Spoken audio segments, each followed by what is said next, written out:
মুখ্যমন্ত্রী মানিক সরকারকে দেখে বিজেপি মহিলা কর্মীদের গো ব্যাক স্লোগান। ত্রিপুরা দক্ষিণ জেলা বিলোনিয়া রাজনগরে বিজেপি মহিলা কর্মীদের বিক্ষোভের মাঝে সমাবেশ করল ত্রিপুরার প্রাক্তন মুখ্যমন্ত্রী মানিক সরকার। সমাবেশ শুরুর আগে প্রাক্তন মুখ্যমন্ত্রী মানিক সরকার গাড়ি থেকে নামতেই চোত্তাখলা এলাকার রাস্তা অবরোধ করে বিজেপির দলীয় পতাকা হাতে নিয়ে বিজেপির মহিলা কর্মীরা গো ব্যাক স্লোগান তোলেন। আপনাদের সামনে এবারে দেখিয়ে দেব সেই খবরের বিস্তারিত অংশ।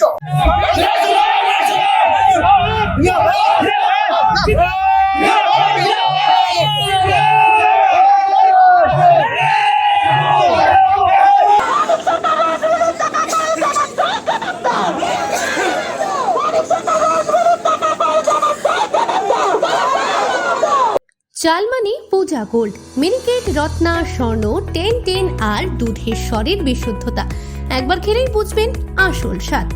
MS তারা শঙ্করী অ্যাগ্রো প্রোডাক্ট, বিশ্বাস আর গুণমানের নাম। যোগাযোগ করুন 7001192179 আমাদের ঠিকানা বাজে কুমারপুর, মাধবদেহি, পূর্ব বর্ধমান 713427। পূজা গোল্ড, প্রতিদিনের পাতে সোনার স্বাদ। তারা সরকার দখল করে, এডিসি দখল করে ত্রিপুরার 40-42 লক্ষ মানুষের উপর তারা অত্যাচারের স্টিম রুলার চালাবার চেষ্টা করছে। কাজেই সারা ভারতবর্ষে বিজেপি যেভাবে চালাচ্ছে, ত্রিপুরায় অন্যভাবে চালাবে এটা মনে করার তো কোনো কারণ নেই। একই কায়দা। কাজে দেশের মানুষের মধ্যে যে প্রতিবাদ ধ্বনিত হচ্ছে, ত্রিপুরায় যে প্রতিবাদ, এটাকে আরো বিকশিত করতে হবে, প্রসারিত করতে হবে। আপনাদের কাছে আমরা যেটা আবেদন করব, আপনারা পিঠ তো দেয়ালে ঠেকে গেছে, আর কোথায় যাবেন? পেছনের দিকে তো যাওয়ার আর কোনো রাস্তা নাই। অনার অর্ধাহার কতদিনে আপনি আর কাটাবেন? সন্তান বিক্রি করে কিভাবে পরিবার রক্ষা করবেন? এই পরিস্থিতির মধ্যে দাঁড়িয়ে আপনাদের মুখ খুলতে হবে, সাহস করে মুখ খুলতে হবে, প্রতিবাদের ভাষা ব্যক্ত করতে হবে, ঘর থেকে বেরোতে হবে। অন্যান্য যারা বেরিয়ে আপনাদের কথাগুলো বলে বৃহত্তর আন্দোলন সংগঠিত করার চেষ্টা করছে, তাদের সাথে হাত মেলাতে হবে এবং এই শক্তিটাকে প্রসারিত করতে হবে। এর মধ্য দিয়েই এই জনবিরোধী দুশ্মন ফেসিবাদী দৃষ্টি নিয়ে যে সরকারটা চলছে তাকে ক্ষমতাচ্যুত করতে হবে।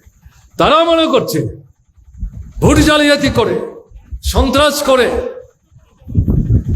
দুর্বৃত্তদের ব্যবহার করে, ক্ষমতা দখল করে লুটের রাজত্ব তারা চালায়, বিরোধীদের স্তব্ধ করে রাখতে পারবে।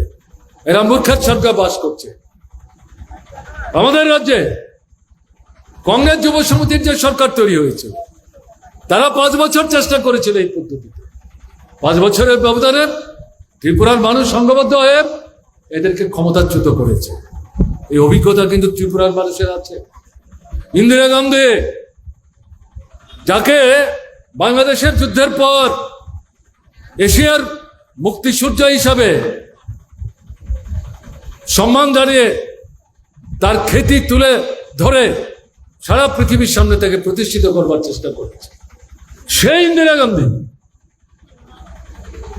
তিনি ভারতবর্ষে 75 সালের 25শে জুন মধ্যরাত্রিকে জরুরি অবস্থা জারি করেছেন। কেন? শ্রমিক আন্দোলন বাড়ছে, কৃষকদের আন্দোলন বাড়ছে, জিনিসের দাম বাড়ছে, টাকার দাম কমছে, মুদ্রাস্ফীতি হচ্ছে, ক্ষোভ বিক্ষোভ বাড়ছে। এটা নিয়ে কংগ্রেস দলের বিরুদ্ধে বিক্ষোভ বাড়ছে ভেতরে। তাদের নেতৃত্বের একটা অংশ ইন্দিরা গান্ধীর কাছে ক্ষোভ জানাচ্ছেন, আপনি এশিয়ার মুক্তিসূর্য না পৃথিবীর মুক্তিসূর্য, এটা নিয়ে আমাদের মাথা ব্যথা নাই। ভারতবর্ষের বুকে আজকে যে অবস্থাটা তৈরি করেছে, এর থেকে মানুষকে উদ্ধার করবার জন্য কার্যকরী অর্থনৈতিক নীতি যদি আপনি গ্রহণ না করেন, কংগ্রেস তো মুছে যাবে। এদেরকে দমন করবার জন্য এবং আন্দোলনকে সেখানে স্তব্ধ করবার জন্য ইন্দিরা গান্ধী 2-3 জনের সঙ্গে কথা বলে